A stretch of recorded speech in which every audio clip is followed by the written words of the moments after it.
equals does your device need fixing? We offer a free diagnosis. We pick up and deliver right to your door, no calls or travel needed. We send you a quote before repairing, and only go ahead if you approve it. Easy, transparent, and professional. Link in description. To start, power off your ASUS GU603Z and unplug it. Gather your tools, a small Phillips screwdriver, a plastic spudger, and a clean cloth. Begin by removing the screws from the back panel. Keep them safe for reassembly.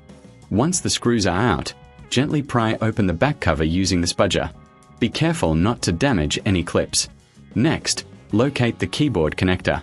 Carefully disconnect it from the motherboard.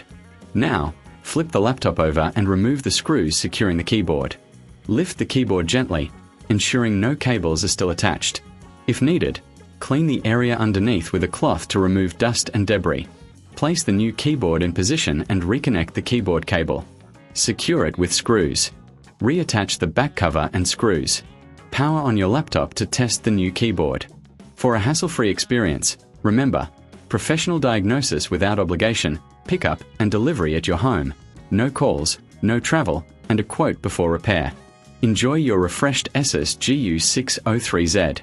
Does your device need fixing? We offer a free diagnosis. We pick up and deliver right to your door, no calls or travel needed. We send you a quote before repairing, and only go ahead if you approve it. Easy, transparent, and professional. Link in description.